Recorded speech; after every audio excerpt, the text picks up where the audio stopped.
touch on a little bit of our background, but then we'll get going for the night. This is just a quick look at our agenda. Talk a little bit about who HEAL is, so there's some context about why we're working on this particular project that we'll be focusing on tonight. We'll talk about the carbon-free power project, and that's really what the heart of this conversation is about. That's what this nuclear power project you may have heard about is being called. We'll talk about the technology behind it, UAMPS, the utility association that's trying to shop this to Heber Light Power. Our concerns specifically with the project, being an environmental organization, they are environmental concerns as well as economic concerns, and we'll really drill into those. We'll talk about what it might mean for Heber, Midway, and I don't know if anybody's from Charleston, but Charleston's affected too. And then we'll open it up for Q&A at the end, and we'll try to keep it around 30 minutes or so, and we'll try to keep questions at the end just so we can keep the flow going. Does that sound good? Mm-hmm. Yeah. Cool. And a lot of the information that will be showing up here is on those sheets in the entrance, so if you want to take a better look at those, we have those available as well. So HEAL Utah, we're a 501c3 environmental policy nonprofit. This is our 20th year anniversary, so we survived the ups and downs. We are based in Salt Lake, but work on issues that impact the whole state. Our main issue areas are air quality, and if you go on the Wasatch Front during the wintertime, or even in the summer, you know that's probably one of the bigger issues out there. Additionally, we work on energy and climate, and we worked on protecting Utah from radioactive waste threats. And we try to accomplish this through policy and advocacy. So that policy side takes two avenues. The legislative route, working with lawmakers, trying to write good policy to advance these issue areas and oppose bad policy. And the regulatory route, which means being strong advocates at the table with these state agencies with these really complicated processes. And the advocacy side is getting people involved in these processes, just like we're doing today. That's really how HEAL Utah started, was the grassroots, taking on big forces and organizing communities and getting people's voices heard. So that's what we're doing here today. We're going to try to connect our policy concerns with what actions you can take to impact this project. So we started out in the West Desert as West Desert HEAL and FAIR. And that was, if you're familiar with Utah's radioactive history and just the public health things that have happened here ever since the Cold War and before, there's a lot of radioactive waste history, there's weapons testing, there's incinerators, so there's all this stuff that was particularly happening in Tooele County in Utah's West Desert, and that's where HEAL was born. There's groups of concerned citizens that felt that the powers that be weren't really taking care or watching guard for their community health, and that's where we were born, and that's where our roots are, and that's what we continue to work on today. We're an environmental and public health organization. Everything we try to do is born from those two goals.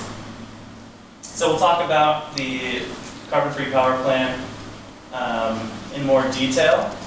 But first we'll start with what UAMPS is. So UAMPS is a consortium of small utilities. So a lot of cities like the Heber area own their own utilities, and UAMPS is a big association of all these small utilities. So UAMPS itself is it's a political subdivision of the state of Utah that provides comprehensive wholesale electricity and other energy services.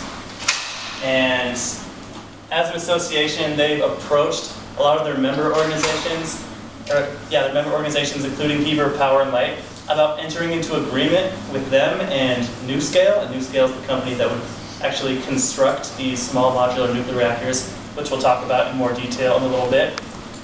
And basically, cities can buy into this carbon-free power project by purchasing shares, and we'll talk about that process. But one question I want you to ask yourself throughout this presentation is why a city like Heber and Midway and the Heber Light Power would be asked to purchase brand new technology that large utilities and venture capitalist firms and all these big money enterprises won't touch with a 10-foot pole. Why is UAMPS approaching these small communities to do this what these other moneyed interests won't do? So that's a good question to keep in mind throughout.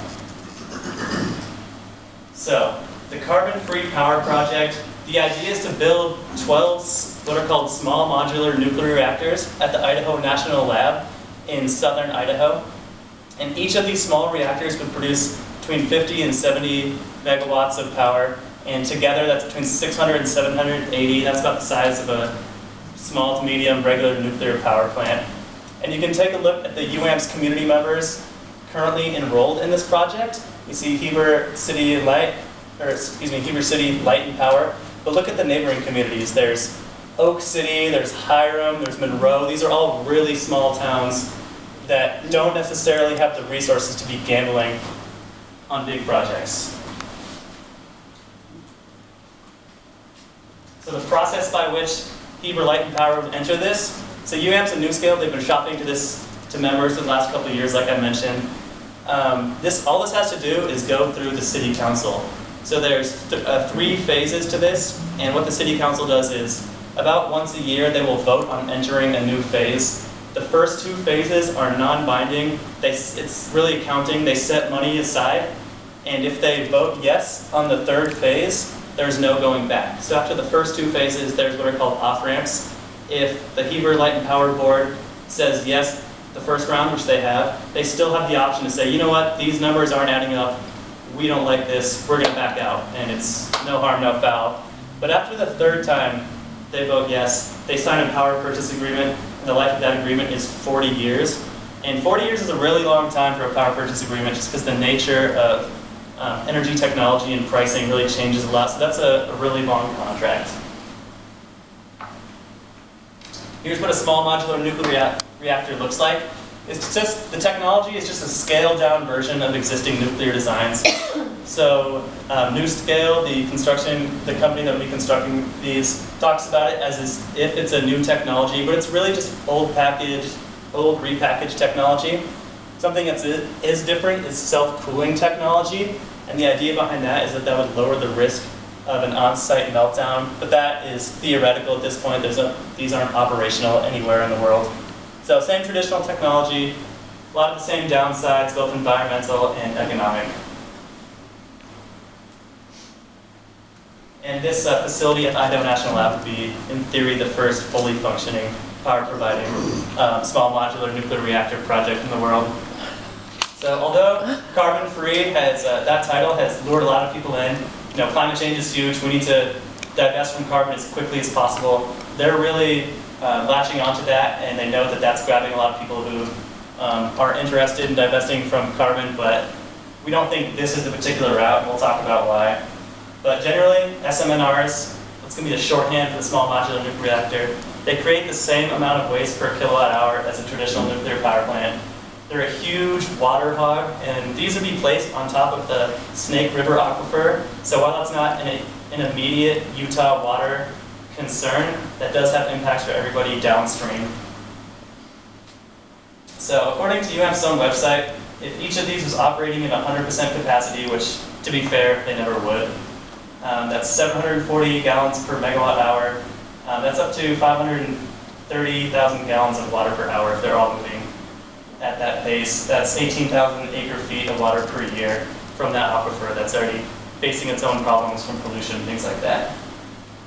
So climate change. Everybody says climate change. What are we going to do? What's our energy future if it doesn't involve nuclear power? So climate change is a huge issue. It's the biggest issue for a lot of us. But it's a now problem that requires now solutions, and we have now solutions out there. There's existing viable wind, solar, battery storage, flexible grid technology, software. And the World Nuclear Association does have a plan to address climate change. That's to build 1,000 nuclear reactors by 2050 at a cost of $8 trillion. Can you imagine building one nuclear power plant every 12 days for 35 years? That's basically for something like this to fit into that plan. That's what they're saying. But on average, every power plant built between 2006 and 2016 has taken 10.5 years to construct and get online. That's not including licensing, site selection, etc. So in short, we like to say that solving climate change with nuclear power is like solving world hunger with caviar. It just doesn't add up. So in that time, CO2 levels will increase by almost 70 parts per million in the time it would take to build 1,000 nuclear power plants, and that would not keep pace to make a difference. So, who is your consumer advocate in all this? Normally, the larger utilities, which are state-regulated monopolies, they are regulated by public service commissions or public utilities commissions, and their job is to make sure that safe, reliable, adequate, and reasonably priced power is being put out onto the grid. does investigations, has these resources to do these price comparisons, but these small city-owned utilities don't have to go through that. All it has to do is go through Heber Light Power. So as you can see, it's a very, very thin line comparatively to a large state agency. And city councils are made up of people who care about their community. They're out there working for free or not much money, and they're doing the best they can to represent the community. But by and large, they don't have the skills or the expertise, the time or the resources to really investigate and dig in and dedicate the resources for investigating a project like this. So, your city council, the Heber Light and Power Board, which is made up of representatives from Heber, Midway, and Charleston, that's your consumer advocate, that's your line of defense between you and this project. And one thing UAMPS will bring up frequently is the baseload argument. And baseload just refers to the minimum amount of electric power needed to be supplied to the electrical grid at any given time. And that's fairly predictable. But since UAMPS isn't a state-regulated monopoly, it's not responsible for the transmission. Rocky Mountain Power is responsible for the transmission by and large.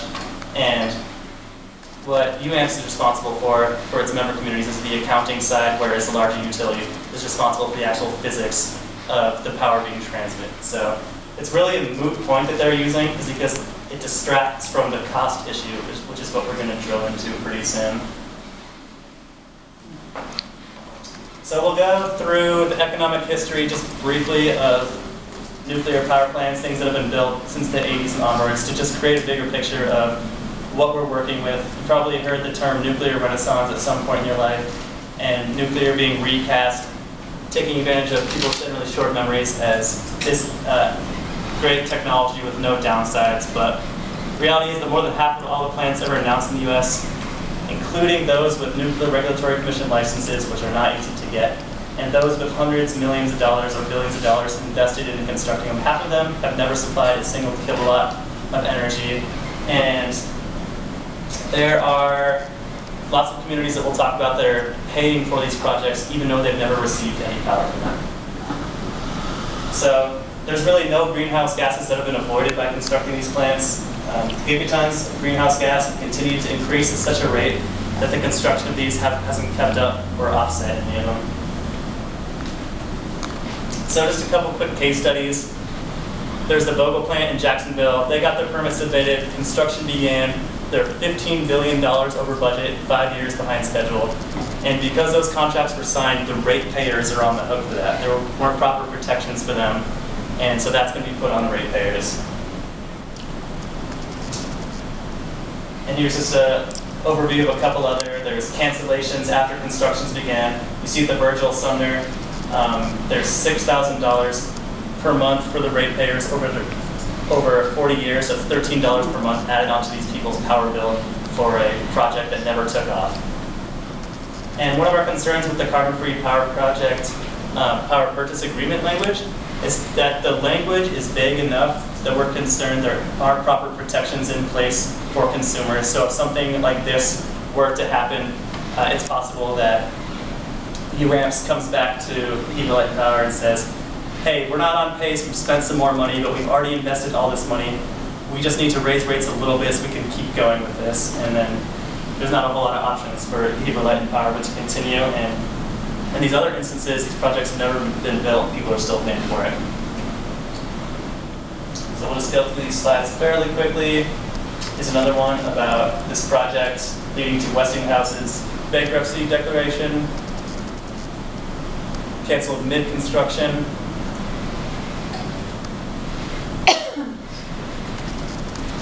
The Seabrook, 10 years later than expected, $7 billion. The debt bankrupted the Public Service Company of New Hampshire. So these are some grim case studies, and we just want people to keep these in mind when we're talking about investing huge amounts of money. The total bill for this project right now is about $4.2 billion, with the federal government subsidizing about half that, and then a quarter of that UAMPS is expected to raise from communities like Heber Light Power, like Logan, like Hurricane, Utah. And it's worth noting that a handful of cities in Utah and in California have just straight up rejected being a part of this project, which they wouldn't have you know it, but that's an option. Some cities say they don't want any part of this being this gamble. They don't want anything to do with creating more nuclear waste. Or some straight up say they just don't need the power.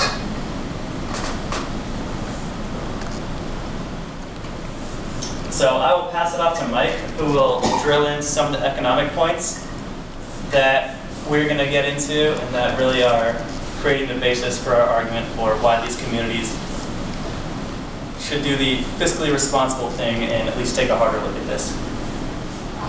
Thanks, Noah.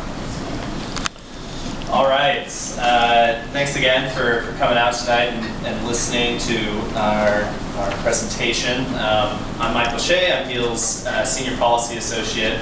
I primarily work on energy policy. And so Noah gave a really good kind of background about our concerns and why we really do think this is kind of a bad investment for communities looking to buy into this project. But we really wanted to put together some numbers to kind of demonstrate, to be able to do cost comparisons to other generation sources. So we contracted with Energy Strategies. They're a local energy modeling firm that has been around for at least 20, 30 years. They have clients from across the spectrum, from industrials to utilities to other nonprofits to municipalities. And their whole business is essentially to put together energy modeling scenarios to demonstrate if a project is a good investment or a new transmission line is a good investment. But they're a very well-respected entity in the biz, and as you can see, they certainly are not environmental willows. They take all clients, and they really take pride in the data that they put out. And just a quick note: we had no input into the study. In fact, they said at the beginning, you may not like the results that you get. They could be counter of what your messaging is, and so we went into it, really wanting just kind of the straight-laced data. So this study, and we want to be very upfront. This isn't specifically looking at what it would cost Heber Light Power to replace the on a megawatt basis what they are looking to replace. This is looking at UAMPS's entire portfolio that they are trying to replace with the SMNR project, which is really all coming from the San Juan coal-fired power plant, which is being retired in the early 2020s. And so the cost comparisons that you're seeing here are really for a 185 megawatt block. And if Heber Light Power was looking to replace, or do a comparison of the SMNR project for their specific replacement portfolio, the numbers could be different. And in fact, that's what we're going to advocate at the end, is that as each town, each power municipality really put together or look at it, do a cost comparison on an independent study. Because for the price that you've already invested into this technology, you could easily hire a firm like Energy Strategies to do a cost comparison. So the vast majority of the data used was from Rocky Mountain Power's, it's called the Integrated Resource Planning Process. This is a mandated 2-year, essentially, generation and resource projection study that the utility has to do, where they look at thousands of different inputs and costs and pricing, and try to make their resource decisions based on this. And they run it through a very complex model called the System Optimizer Model, or the PAR model, which is the specific name. But it's a very complex process, and they take their data very seriously. And I would even say that the numbers that we're going to show here are actually conservative. That the pricing for renewables is actually lower than what you see. But we wanted to have the numbers come from an independent source as possible.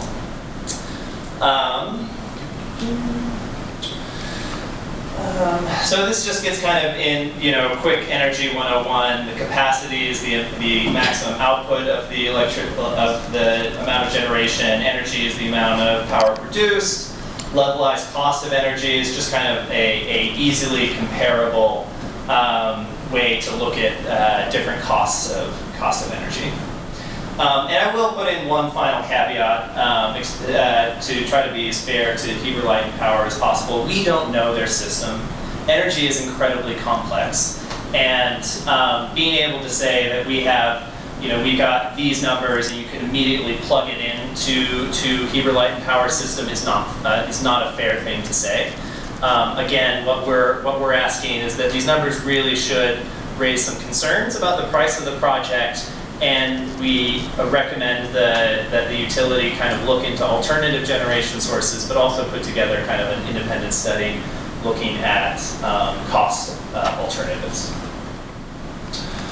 So, kind of just right off the bat, we went with the $66, it's really a $65 megawatt hour pricing number that UAMPS used.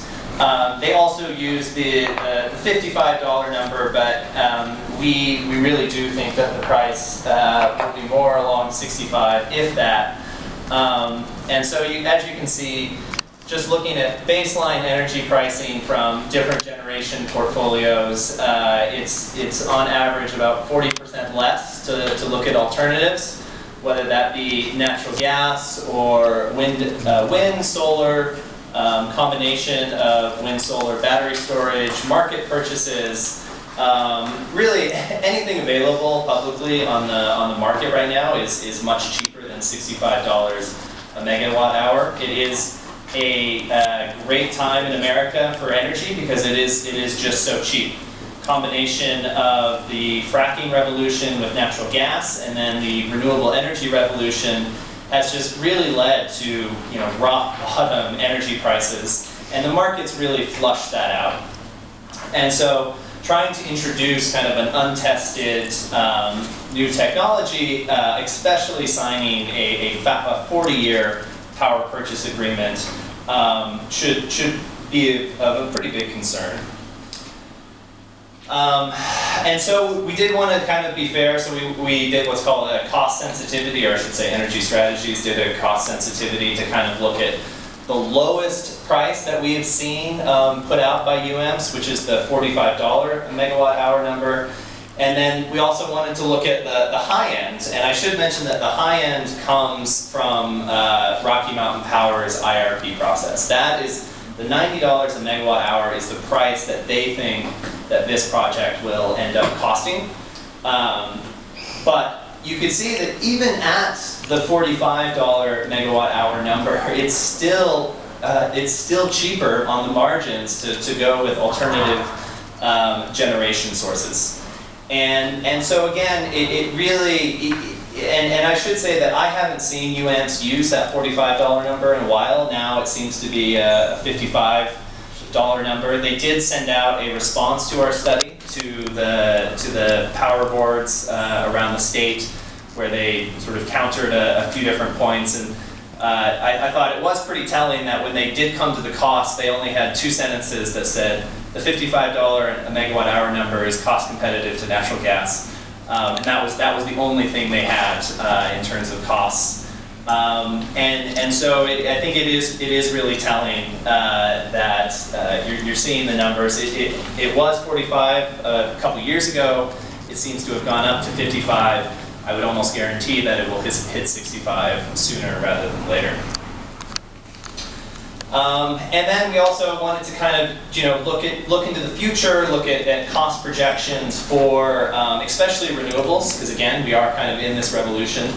I would even argue that these numbers are pretty conservative, but these are the cost estimations for renewable energy right around when the SMR project is coming online.